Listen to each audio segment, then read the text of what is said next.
All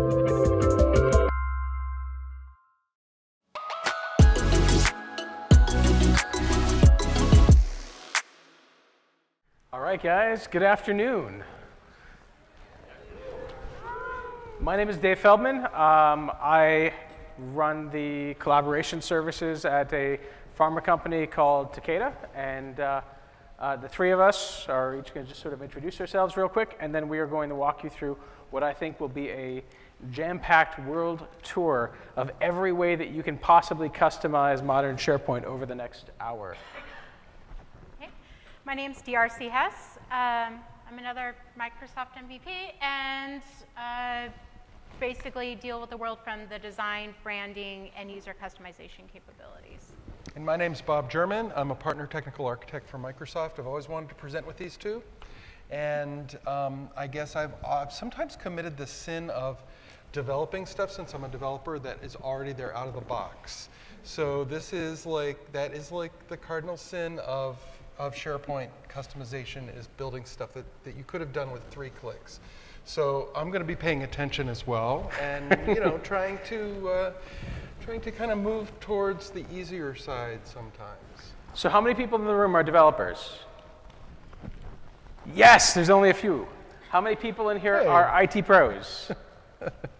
Tons. And how many people in the room are end users, power users? All right, cool. The rest of you who raised your hands for being developers or IT pros, by the end of the session can raise your hand for being a power user as well. Could you explain the difference between those two? People in my organization think admin and developers are the same person when it comes to SharePoint. Sure. So the question from the audience was, are admins and developers different? So ask me that question at the, what was that? And an IT pro. Those were the 3 sort of general categories of stuff, right? People who like to write code, people who like to configure stuff, and people who are users who like to solve business problems. So if the first 2 aren't also in that 3rd category, we'll work on that. We'll show you what the platform can do out of the box with code, with configuration, and by the end, we can all be kind of passionate end users who want to. And you could be in more than one category, right? Please, yeah. All right. So our objectives, really, kind of for this hour we're going to spend together, are understand all of the different ways, from the very simplest, out-of-the-box things. I'm not going to describe uploading a file, but we'll start a little bit north of there. Every way that you can customize modern SharePoint. We're going to try to focus on always using the simplest solution that will solve your problem. Not always saying I've got to write custom code that's going to take me 6 months and I'm going to have to upgrade multiple times a year. And then finally, most importantly and passionately to me, is to unblock you from being able to use modern SharePoint. I would hate it if you go home and say, hey, you know what? I really need to customize a master page. So all of that great stuff that Microsoft announced at SPC, that's wicked cool, but it's not for me because I can't do X. All 3 of us believe that you can solve just about any problem that you're going to have inside modern SharePoint. And we want to make sure that we share some of those techniques, at least at a quick survey level, and give you the right things to be able to go off and dig into the individual tools, techniques, and technologies a little bit later on. Okay.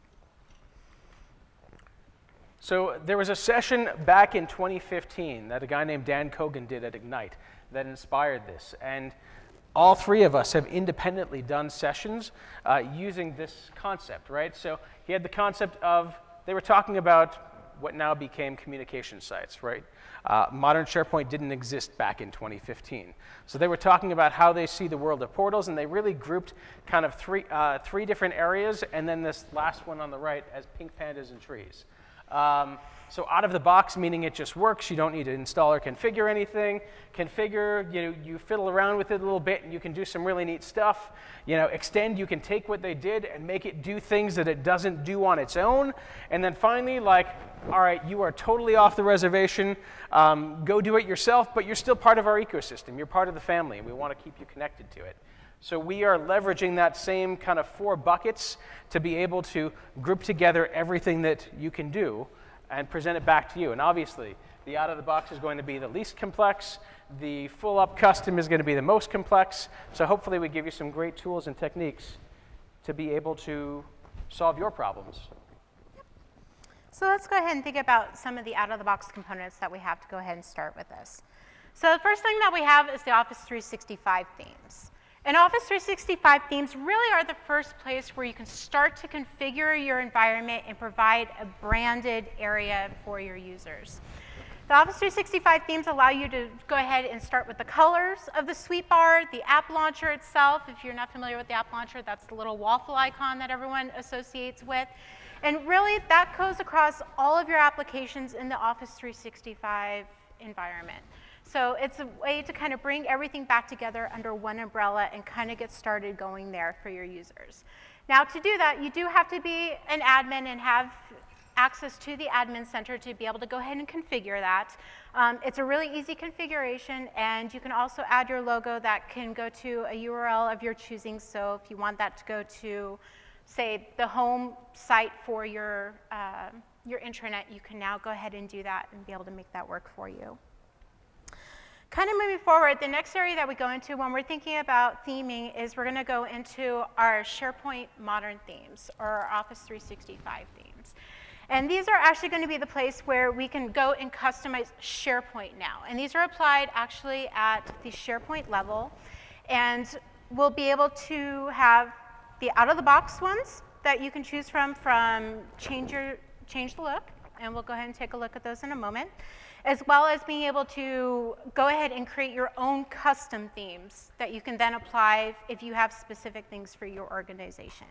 So we'll go ahead and take a look at those. Sure. Okay, so let's go ahead and take a look really quick. So if we come in here, you actually will go to the theme. Oh, wait, where'd it go? Why is it not?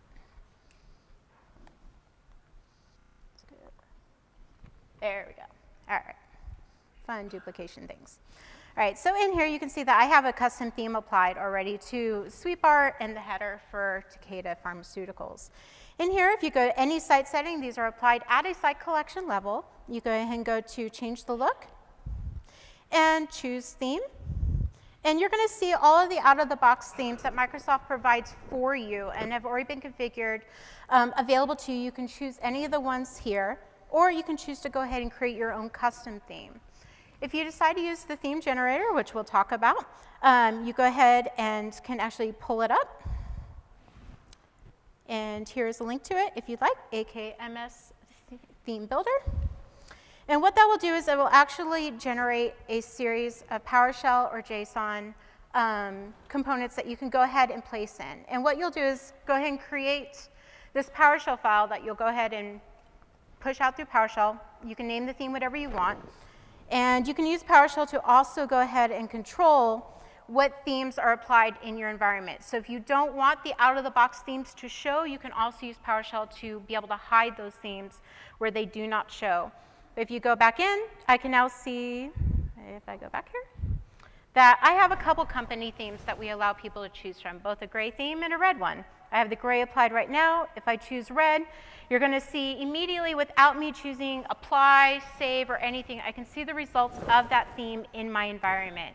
You can see that in this case, the header changed, any of the link colors that I've changed, new page details, will all go ahead and apply based on that new theme and be ready to go.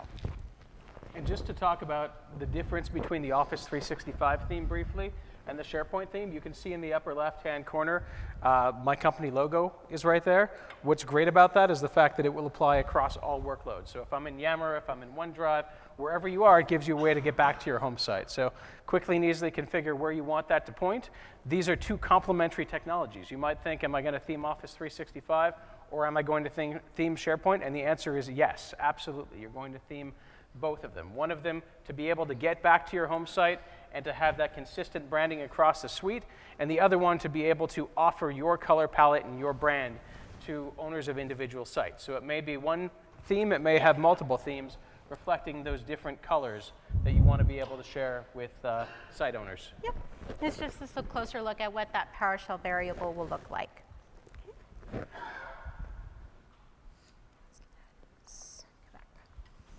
All right, so we went ahead and demoed that. So kind of moving into the next area of the world, now you have some basic colors and things like that in your environment. One of the other out-of-the-box capabilities that gives a lot of power, and I'd say probably enough credit is actually Microsoft Forms. And the thing I love about Forms is it's an easy way to go ahead and create some of those old Excel survey kind of creations. It's an easy intake form that you can have hooked up with Flow to be able to go ahead and add content into a list and then be able to do whatever you need it with. But it can be shared. It can be shared externally with other users. It can be embedded now within your site. So it's a really, really powerful thing that you can use if you are if you just need a simple solution that is not needing PowerApps or a huge, very complicated forms customization capability.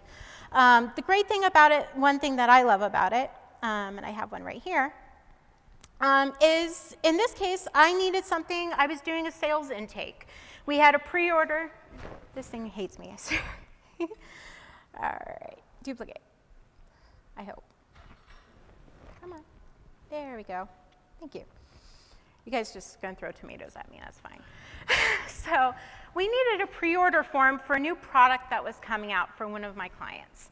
And instead of trying to build something complicated that they then could not use on their public-facing website or they needed the data stored in SharePoint, but needed the ability to share it externally with non-authenticated users. So in this case, we went ahead and created a really easy Microsoft form to go ahead and do the basic intake information that we needed.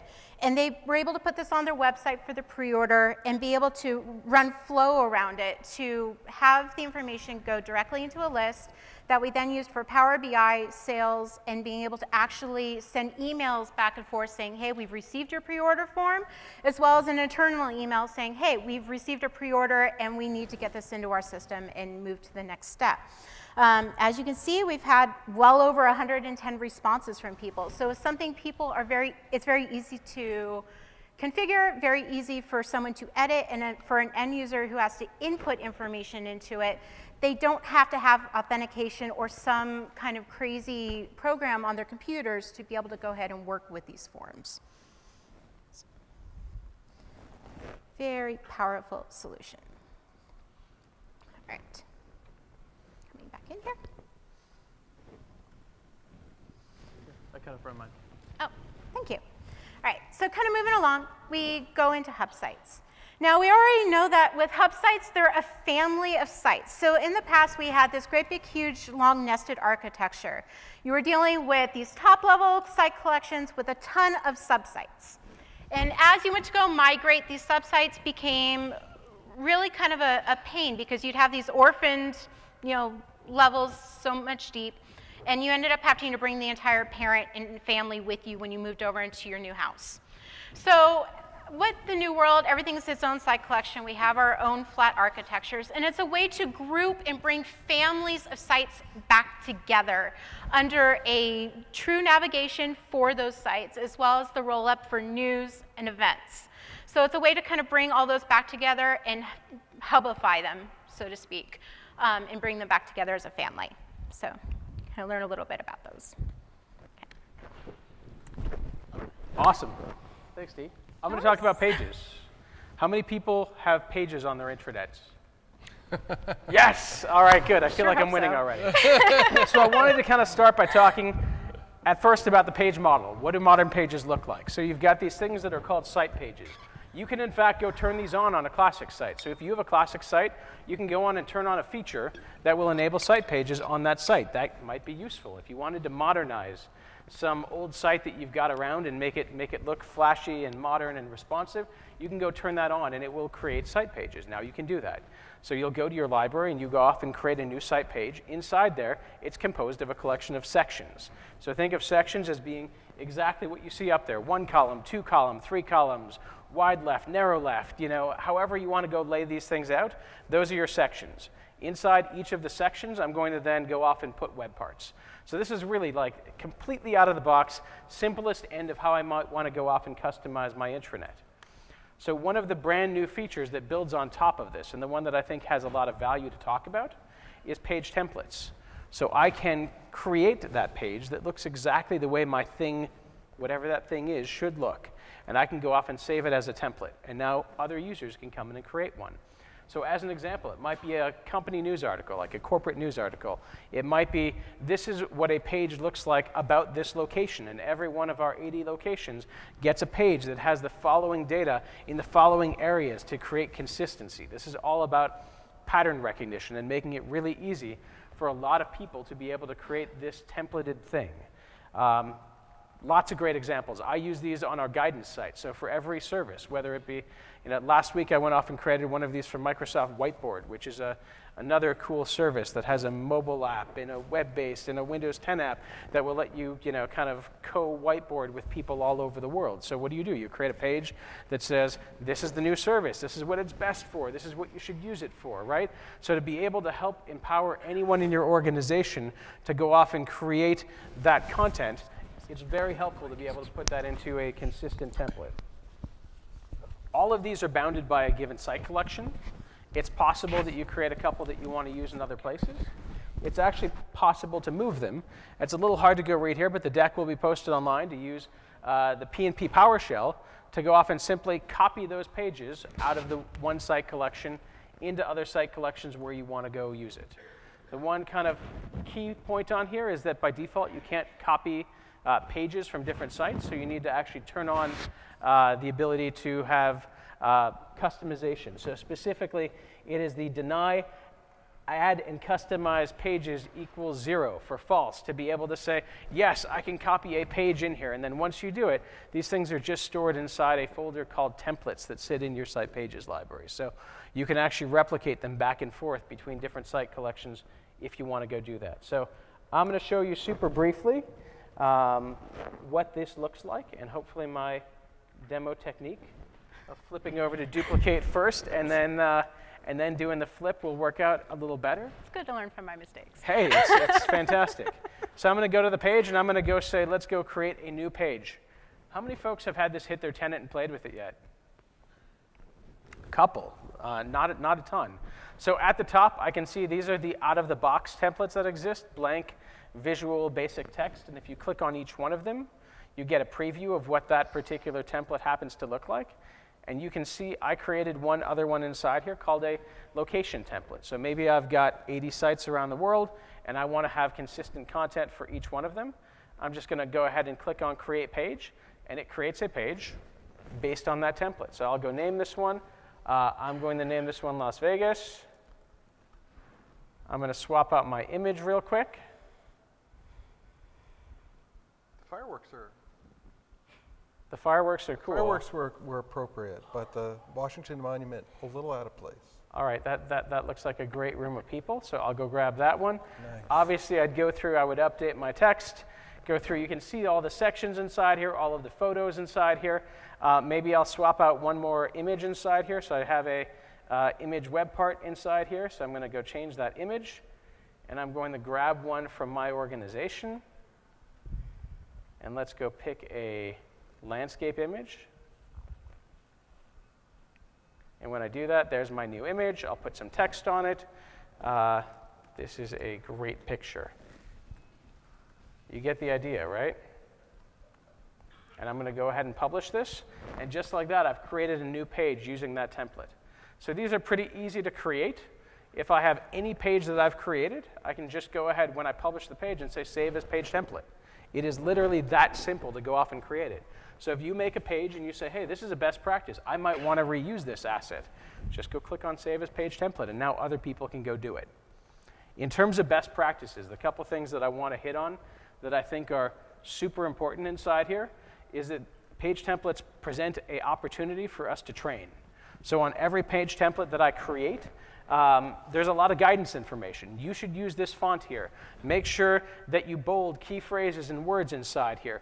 Put links to relevant areas, outside over in this section. So don't think of it just as layout, but also what conversation do you want to have with the person who's going to use that template 3 months from now to help them write a better news article, to help them create a better page about that Office 365 template. So lots of really good value inside here that you can leverage. So we've gone over a lot of the things that you can do out of the box. These are things that regular end users, power users in your organization can do on their own without the need of a developer, and most likely in some cases without the need of an IT admin to help them. So pretty powerful things.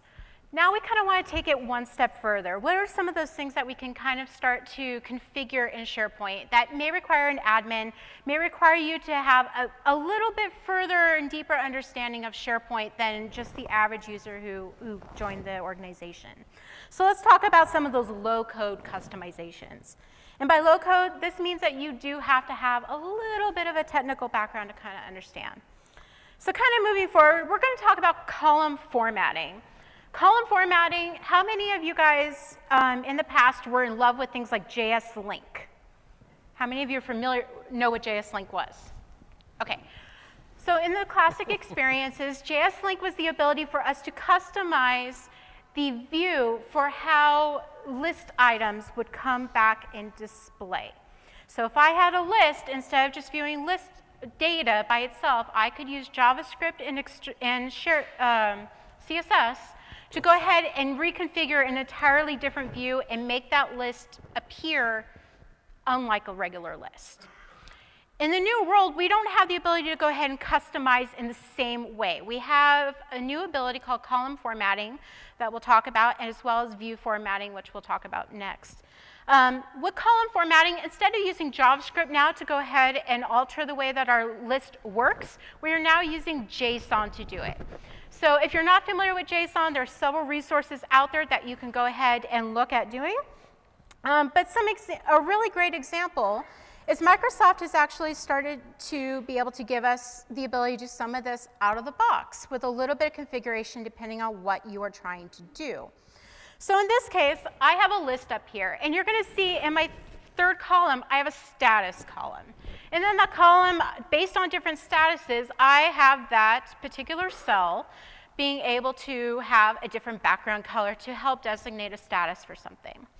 It so happens that, within the last few weeks, Microsoft rolled out the brand new capability that I'm super excited about for things like status. If you come here and you just click the little down arrow, and you click on column settings, the second one down is going to be a thing called format this column. So we're going to go ahead and click there. Now, if you create a column called status, Microsoft is using intelligence on the back end to understand that status usually equals different kinds of code. So instead of having to go and write this particular JSON by yourself, Microsoft actually has built in a small interface to be able to do that. So in this case, I'm going to go ahead and click here and click Edit Template. And you're going to see that it's going to show me all the different options I have available based on the choices in that choice column for status. If I want to go ahead and change something, say, if status is in progress, I can go ahead and click over here on the little color palette, and I can choose to set this to a different color. Maybe I want that to be orange. By doing that, all the things I automatically have associated with that choice of in progress have now changed the color to be a different status and a different designation. I didn't have to write code for this. I didn't have to go write the JSON by myself to go do this. This is something that everyone in the organization has the ability to do. You can also write flows that if a certain status is, say, in progress or finished or blocked, as an example, you can actually write flows to then go ahead and do other actions and extend that capability throughout your organization. So I'm going to go ahead and click Apply. Now, if I was a developer, oh wait, I am, sometimes. So if I decided that I didn't like what Microsoft did out of the box, or it was a particular circumstance that was not supported by the out-of-the-box interface that's available, I could choose to go into advanced mode, and here's that JSON code that actually will currently go ahead and do that formatting for you. So if you understand how to write JSON, you are welcome to go ahead and write your own and be able to create your own experiences that are in here. It's really, really powerful. I really love it personally. I think it's a great way to visualize your data and take it a little bit further in that next level. So while Dee was talking about it, did anyone notice that there's new stuff showing up on screen? So one of my favorite things about this is that unlike anything that I would have written in the past, literally as she's talking and demoing, I'm adding new items to the list and they're showing up on screen. You see, we love you guys. Bag of Yammer swag to anyone who notices that new things are updating. So just by adding new things on the list, you get all of the out-of-the-box awesomeness of using a SharePoint list, but you get to add a little bit of control. I just wanted to share that with you.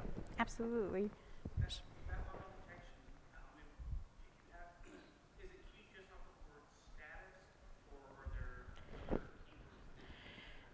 So I kind of figured this one out by accident.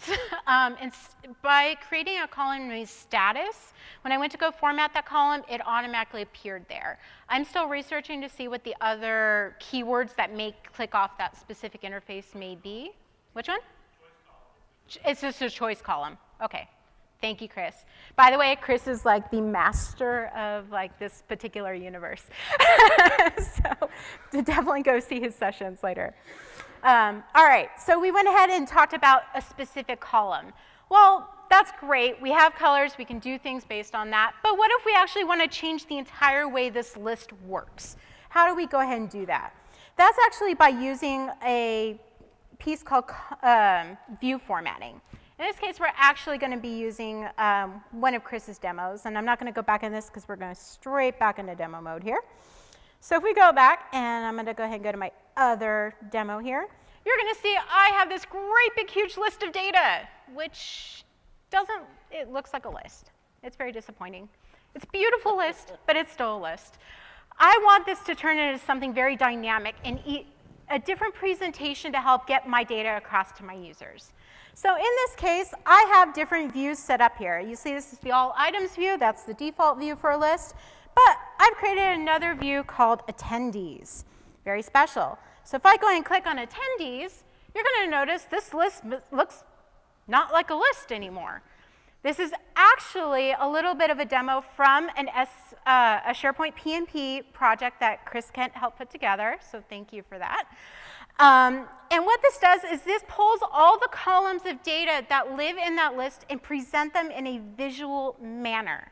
So like JS Link in the past, writing the JavaScript and CSS to go do this, we are now writing all this in one great big huge JSON file that we will actually go and apply. So to do this, what we do is go ahead and go back down to our views, and go ahead and you're going to see a thing called Format Current View. So we're going to go ahead and click on that. And you're going to notice that I have about 400 lines of JSON in here to be able to do this view. Maybe a little bit more. Once you learn how to write JSON, it's just a matter of go ahead and doing it. But it's not that hard to do. And I can alter this on that view basis. I can then take this list and put it on a SharePoint page with other data and have that view show as the default view for that list on that page. So it's different ways for me to customize my data that in the past we used to have to write a lot more kinds of coded solutions for. From here in this particular solution, Dave has actually wired this hooked up to Twitter. So if you're currently tweeting about SPC19, hint, hint, your tweets will now be coming through on our demo list. And being able to bring in some of the information, including things like where you're from, where your Twitter handle says you're from. We're actually using the Google API to go ahead and bring in maps and be able to show this. We can actually alter the list item itself here by editing it and bringing it back up. So Sarah, congratulations. We can do a lot just by using the out-of-the-box list capabilities and a little bit of styling, a little bit of CSS, and a little bit of thinking about different ways to present that content. Pretty cool, huh?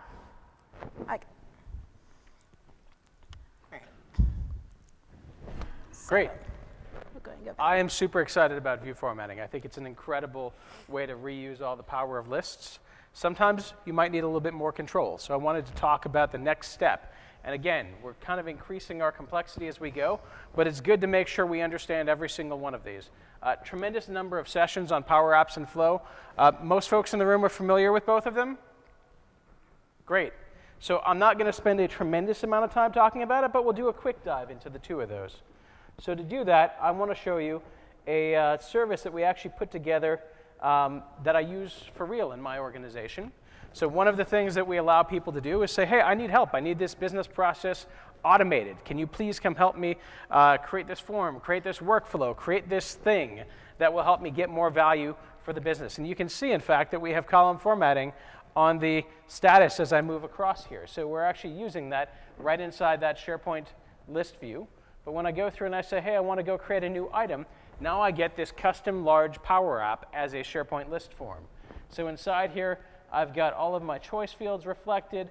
I have drop-downs that filter the next drop-down further down on the page, all sorts of conditional validation and logic that all got built into the Power App form.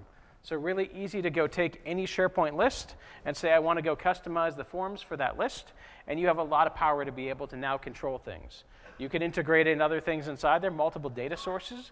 If you wanted to go do a lookup off of another data source, you can do that because it's a Power App. So I wanted to show this, which is something kind of specific. You've got Power Apps as the service, which are these great mobile apps that you might use on your phone. We built a lot of those. But you also have a Power App acting as a SharePoint list form. Now that might go off and it might fire a flow. Maybe it's an approval. Maybe it's sending out a confirmation email.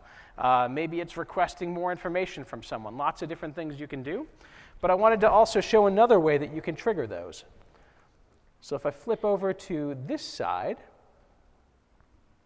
and we go in here, this is a pretty simple flow, but I wanted to walk you through it. So every time a new tweet is posted,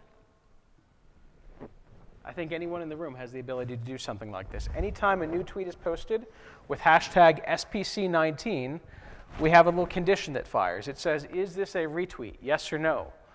Simply because so many people during the keynote were retweeting the same stuff, I didn't want to pollute our list with tons of garbage, so I added a little bit of business logic here. I think that's a common scenario I wanted to show off. So every time someone tweets about SPC19, as long as it's not a retweet, we're going to go grab that information. So if yes, go to our SPC demo list called Attendee Awesomeness, map the name from Twitter, the description from Twitter, the user ID, the city that they're from, the location that they came out of, and then grab their profile image URL from Twitter. So kind of an interesting thing. Flow does not have the ability to map to a picture field, but it does have the ability to map to a URL. So when you create that type of field inside SharePoint, you can choose, do I want a picture or do I want the URL? If you do the URL, then you can map it in Flow like this and be able to take their Twitter profile image and be able to map it right in. So by doing that, all of those items are now flowing into Dee's list. And I actually went through and did a couple different things on this page. So the first thing that I did is a Power BI. For folks who are not familiar with Power BI, it's a really easy end-user facing tool that lets me do data visualization on just about any data source that you can imagine. So in this case, I hooked it up to our SharePoint list and have the number of tweets by city right here. So the largest city in terms of tweets was actually Dallas, Texas. And if I look at it, I can see the people who are tweeting from Dallas, Texas, ordered by tweet count descending, and I have their photo up on screen for everyone to be able to see the folks who are actively contributing to, general community awareness of everything that's happening at this conference. Kind of a cool solution. I built this in about 20 minutes, just to put it out there, right? So not a lot of dev time. Literally going through, having a flow that's putting the data into the SharePoint list, and a simple Power BI sitting on top of it. So if I scroll down that page a little bit more, I've got a nice, beautiful, full bleed divider. And then we get to just a list view web part. And we selected that we want to go use that view formatted view that's on here. And you can see our full list of all of the details of tweets that are actively going out right now. And again, just like when Dee was looking at this on the page, you have the ability to go through and get new tweets in real time. So as someone is tweeting about SPC19, the flow would fire, it would take it, it would add it to the list view is going to automatically detect a new row, show it on screen. Think about the complexity. Bob, have you built solutions like that in the past where you've had to detect things happening in a back-end system and then be able to, in real time, go update the screen? Oh yeah, it can be quite a bit of work. Yeah, for sure. Right? In fact, honestly, sometimes I'll use Flow or Logic Apps to do it because it's easier. Yeah. Because I actually am doing a talk on Thursday about how to kind of use Flow and Logic Apps underneath of SharePoint Framework for exactly that reason, that you don't want to reinvent the 250-odd connectors that are already there. Absolutely. Incredibly powerful stuff to be able to do it. I wanted to show it off, not just because, I built it in 20 minutes and it's quick and easy to go solve it that way, but sometimes it's actually a better user experience than if I were to start from nothing and have to go off and recreate that entirely on my own. So flipping back up to slides real quick, we walked through PowerApps. We walked through using a Power App as a SharePoint list form. We walked through a flow. And then we also talked about Power BI, which could have a data source that was based in a SharePoint list. You could base it off a SQL database. You could base it off of an Excel file that was sitting inside your OneDrive. So all sorts of different things that you can do to be able to go power these. And again, just to kind of pull all of these together, DRC's form that she has, internet-facing, where people can go through and request pre-order information about a specific product, can very easily go put that record into an Excel sheet, and then that Excel sheet has a Power BI on my intranet that shows the status of how many are coming in and slices it by state. All right, so I think that's going to bring us over to our next section, where we're going to talk about extending SharePoint. A couple things inside here that are worth calling out. The PNP community, what's the name of that little guy in the right hand? Parker. Is there a story behind Parker? So basically for the PNP team, everyone got together and decided we needed a mascot. Microsoft Graph has their giraffe, and the PNP team chose Parker the porcupine. And so he has evolved, and you'll see him for both PNP and SharePoint Framework. Nice. Awesome. So How how many people are familiar with SharePoint PNP or know what that is? Great. That's like 10% of the room. This is fantastic. So Patterns and Practices is a GitHub repository. So it's an open source software repository where people from the community contribute things back. PNP stands for Patterns and Practices. So think of it as shareable code assets that you can use to go beyond the built-in capability that lives in SharePoint.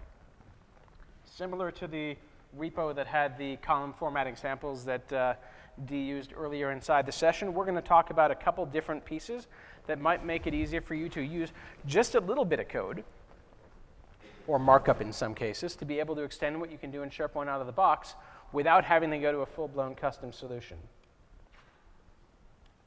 So one of the ones that I want to highlight is actually called the Hub Template Web Part. So this is one that was built by my team, and we open sourced this about 1.5 years ago. And this is my get out of jail free card.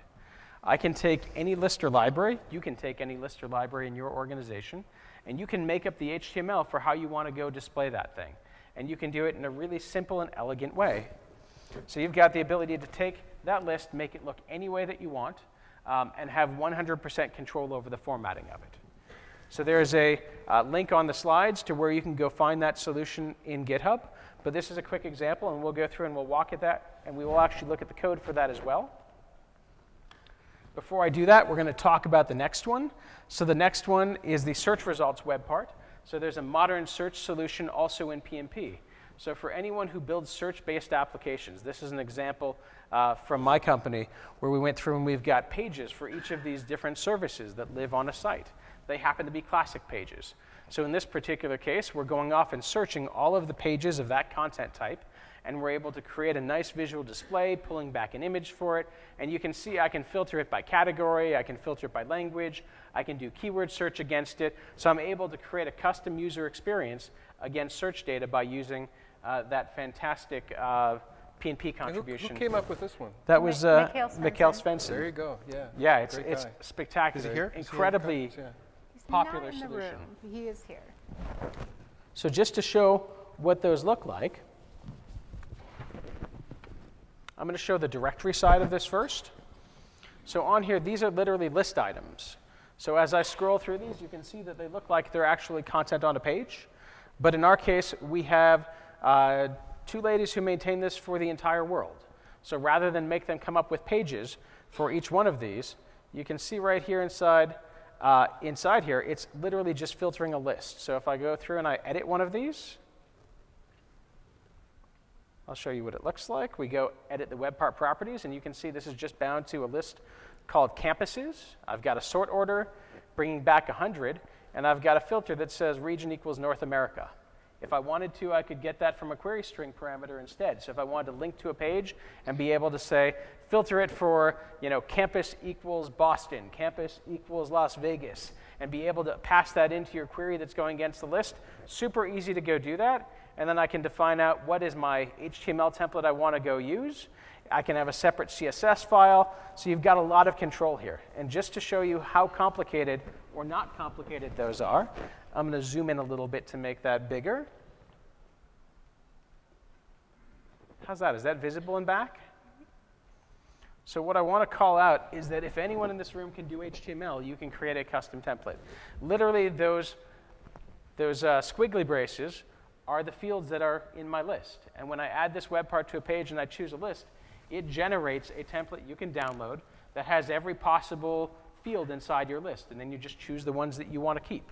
So really, like a couple minutes to go off and do it, create some good HTML, some good CSS, grab your list items and be able to customize it. Tremendous amount of power that you have inside this. And doing the search-based solution is very similar. Again, it uses a technology called handlebars. That's the type of template that you create to be able to go through and say, here's where I want to put the data from my list or from my search results inside the custom solution. So rather than having to build a full-blown custom SharePoint Framework web part to do it, my get-out-of-jail-free card. I need this custom thing. It's a one-off. I can go solve that problem really, really quickly. All right.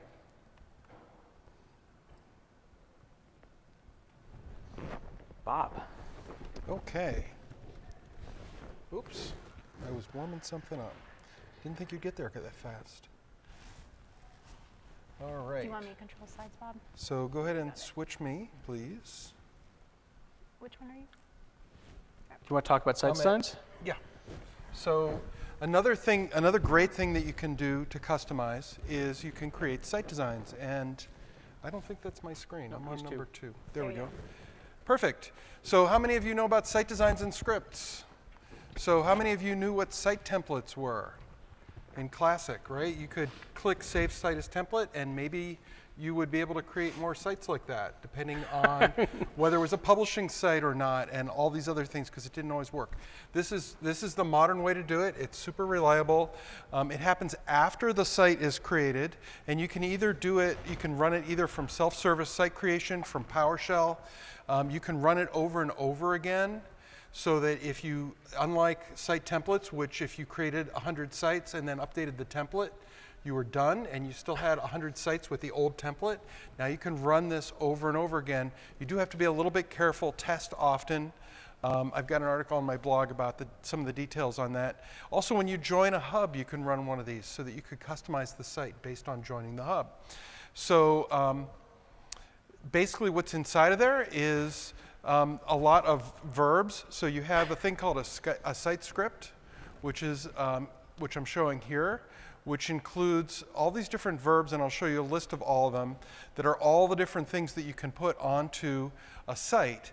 And then there is a thing called a site design, where you can have more than one or more site scripts so that they're reusable in different combinations. And then you can attach that to site creation. So for example, I had the pleasure of being kind of a behind-the-scenes team member for the Funko intranet makeover that was part of the SharePoint Swoop reality show. It was a great thing. It was my first day back at Microsoft after leaving and coming back. And so I got to create this great site design. And so you'll see how this works if I come in here and create a site. And I can pick a communication site, and you'll notice that here under site design, there's topic, showcase, blank, and Funko department site. So this is actually up on that PNP repository as an open source sample. If you want to create Funko department sites, you can do that too. So here's my Funko department site. I'll go ahead and give it a name. And a little description of some kind. And I have site classifications turned on, so that doesn't have anything to do with site designs, but I can pick a classification, and I can go ahead and create that. And what will happen is it'll create the communication site, and then it will apply the Funko department site design on top of that. And when I first go there, I kind of get, it kind of looks like a normal communication site, but what's going to happen is that everybody needs a get out of jail free card, right? One of the things you can't yet do in a site design is set up the home page, which was a really important thing that they wanted. So that just takes an extra minute, and then that happens. And so here you can see the home page. They purposely blanked out the images because they were afraid if they preloaded a bunch of images on there that every department wouldn't bother to change them, and so they'd have all these departments with the same images, and they wanted people to kind of personalize it. And so this is actually coming from, now eventually you would imagine it would be easy to make page templates work like this, because right now the page templates that Dave showed you, super powerful, but they only work within one site. So fast forward, maybe the future will allow us to do this with page templates in a site design for a new site. However, right now you can already do it with patterns and practices PowerShell. So if I just take a look here at the, well, I'm not actually going to dig into the details, but if I take a look here at the list of available actions, you'll see that I have a ton of different actions here. They keep adding to this list, so it might already be out of date. And one of them you'll see here is apply theme, so you can do the theme that Dee showed earlier, and you can trigger a flow. So one of the things you can do there is you can have the flow can actually, the flow could actually run some PNP commands in PowerShell or in C# or what have you to actually build out that page. And that's the way that this works, is that it actually goes and says, okay, empty off the page and put this web part and this web part in this section and then these web parts, and it builds the whole thing out for you, which is really, you know, handy, because anything that's not on this list of verbs you can kind of fill in that way. So the next thing I'd like to talk about is just a couple of other interesting examples that are up there. I really encourage you to just go to these PNP repos. Even if you're not a developer, you know, you can actually just use some of these out of the box. Do be aware that, you know, it's kind of community support. So if it's mission critical, you probably want to have a developer on speed dial somewhere that you could get some help with it. If it's not mission critical, or if you know, what have you, you could back it out and put in an issue here, and someone will hopefully eventually fix it. But in any case, this was one that I came up with. I had a partner who I was working with who was building a combination classic and modern intranet, but they had regulatory requirements that required them to have headers and footers the same on both.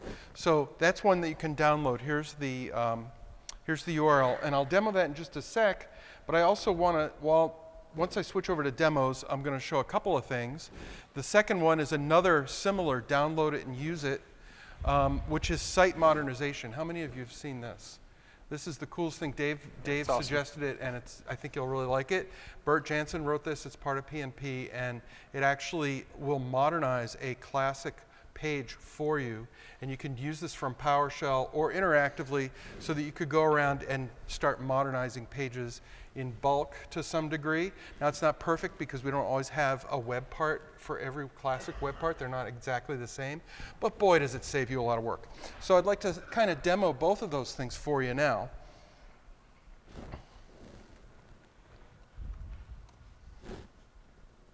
Okay, so if I come in here, and by the way, this looks great in the new Edge, the new Chromium-based Edge. If you haven't tried this, it's amazingly fast and useful. And all the developer tools are there from Chrome. The profiles are there from Chrome. I'm just a total fan. Anyway, here's my headers and my footers, right? And you'll see that, you know, the menus work on top. It's pretty simple. There's links down here. That's all configurable so that you don't have to be a developer to do that. Now, this is a classic page, but watch what happens. You can easily be on a classic site and find yourself in a modern page. One click away, you just go into site contents, and you're on a modern page. And hey, look, my menus and everything are all right there. Now, the menus in this case, I'm not going to get into the code, but I'll show you how the menus are defined. It's just a little simple JSON file, so there seems to be a theme here with the JSON. Learn JSON. There's a bunch of ways to do this, and I don't have time to go into why I chose this or what some of the others are, but you can see here that if you can edit this little, just even follow the pattern of it, you could build kind of whatever you want with the header and the footer. So that's kind of the key to it, is make it so that the person who downloads it doesn't have to change any code. They can just upload, bless you, a file into SharePoint, and off it goes. Now, one of the things to install this, I have to use PNP PowerShell, and since not everybody raised their hand, I'm going to put in a plug for PNP PowerShell. I did this for the site design, building out the page. This is just amazing stuff. So it works on SharePoint 2013, 2016, 2019, and SharePoint Online. And it's easy to install, and there are dozens and dozens and dozens of commands for everything from setting up a page to putting and actually doing the JavaScript injection that is needed by the classic site, for the menus, installing applications, setting up lists, document sets, event receivers, features, fields. Everything you can imagine that's pretty much anything in the API is here. And so, I sometimes have this discussion, is PowerShell development? And I think that anything that can have a syntax error is development, so I say yes. But if you're intimidated by development and you're not intimidated by PowerShell, then I'll still think of you as a developer, but it doesn't matter. Go do it. Go use it. Because it's great stuff. It's there for you, and it's not that hard to get started. So now let's take a look at this modernizer. I have here a classic team site. And on here is a quote web part, which is a custom SharePoint Framework web part that I wrote, and some documents, and a spreadsheet, and a calendar. So probably pretty familiar web parts. Now, I could do this from PowerShell and maybe loop through a bunch of sites and pages and do it. But what if I wanted to do this interactively, which is not a bad idea because I want to make sure the resulting page looks good. So here on the Pages ribbon, the solution added Create Modern Version. So if I click this, it's going to take a second to run. What's cool about this is one PowerShell command to install it. I didn't have to do hardly anything. I mean, this was amazing. Here it is as a modern page. Pretty cool, huh? And not only that, but I can back it out or I can keep it. And if I keep it, it'll set it, I believe it will even set it to the home page for me so that I don't have to worry about it again, and it's done. So awesome stuff. I might have to make an adjustment here. So the spreadsheet is showing the whole spreadsheet and not just the chart. But how much work does that save, especially if you multiply it by all the sites that you might have. So I'm really jazzed about that one. So let me turn it over to Dave, who's going to talk for the remaining 5 minutes or so. You got it. And show us some kind of how you can take some of the same ideas that you've seen here with the PNP stuff and kind of go totally hog wild by customizing it and really do whatever the customer wants. Yeah, so I wanted to just kind of hit a couple of the extensibility points. One of them is a SharePoint Framework extension. So there's a couple different places that SharePoint Framework extensions can live. One of them is a app customizer, which gives us the ability to put in these headers and footers, a field customizer that lets me have total control over how that field is going to render, and then a command set that lets me put a custom command inside a list or library and have some extra control right there. So a modern version of my headers were an app customizer. Mm-hmm. Yeah. Exactly right. So I'm going to show you an app customizer that we are working on right now. So it is a we'll call it a work in progress right now, but I wanted to at least show you the concept of where you can go on some of these things. And Dee's doing some great styling work for me on these as well. So you can see these are each of the functions of our organization, and as I go through, we're giving each of them a lot of ability to control groups of links inside here, but also calling out things like a link to their homepage for IT, or a link to their news archive, or how do I find the org chart. So the things that are consistent across all of the different organizations, we're building right there into the navigation, as well as the profile of the leader of the org. On the right-hand panel, there's a comp site that's associated with every one of our organizations, so we're automatically pulling back the latest news article from that comp site. So this is just to give you a sense of the types of things that you could do if you wanted to go further and be able to fully customize any experience that you can imagine. You really have the ability to extend what's in SharePoint and create your own solution there. Of course, web parts are a big thing, and some of you may have attended Andrew Connell's session this morning where he talked about that as well. So lots of stuff you can do with the SharePoint framework. So if you're not familiar with SharePoint Framework, it is the new development model for SharePoint and how you're going to build those extensible solutions within SharePoint and Office 365 in your environment. I can go ahead and demo this really quick, but about a year ago, working as part of the Shire team, we built out a couple custom web parts that you can go ahead and use in your environments. And I'll demo one today. So in this one, it's just a quick links list. This was before Quick Links added some of their new layouts. But I can go ahead and add another link here. We'll just call this, this is a title, something simple. So while Dee's doing that, what you'll notice is that anything that you can do inside a first-party web part, you have the ability to create your own version of that inside SharePoint Framework. And that's true. They're all written in the same exact tools. Okay. Absolutely. In this case, we were bringing in Font Awesome. You'll see that we have a couple different fields here that are available. As we add that link, it automatically adds in just like the out-of-the-box web parts would. And we have a couple different layouts that are available. So if I click on here to configure the web part itself, you'll see that we have a round icon layout, regular list, and if you actually decide to put a grouped part, you can have grouped areas, tiles, or squares. And in some of these, we actually allowed that we said we wanted to be able to change the different theme colors or allow different options for configuration for those particular links. It was different ways that a user can use a SharePoint Framework web part to be able to display their content visually in a manner that they needed for their specific circumstances. So just different things that you can do. If out of the box doesn't work for you, go ahead and you have the ability to make something that will work for you, and you can download all these web parts out of PnP and use them to your heart's content. So the last two sections, Bob, you want to take us home on these?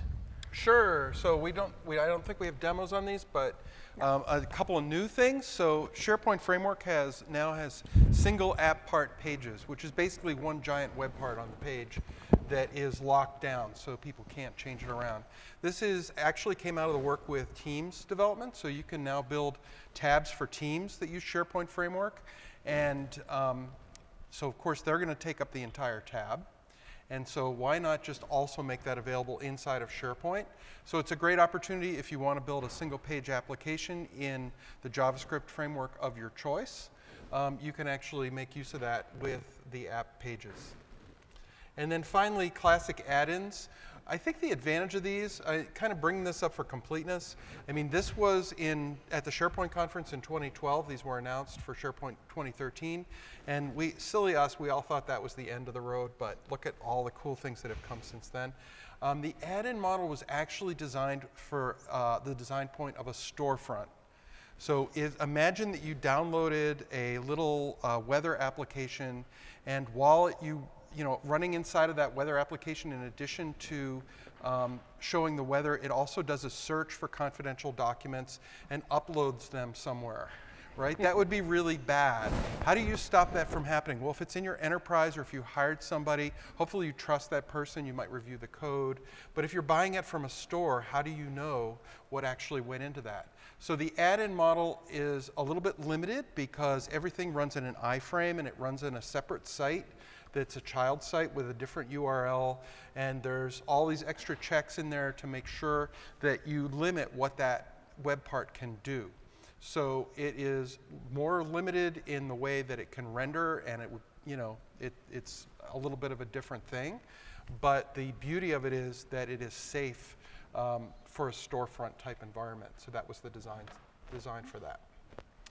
So I think that's it. We probably forgot a couple of little things, but we really tried to cover a huge topic and provide the, kind of a survey of all the ways that you can customize SharePoint. If you see it in, if you don't see it in SharePoint, chances are one of these approaches that we've shared today will allow you to get it out there and make it work with just a little bit of tweaking and customization. So thanks very much. And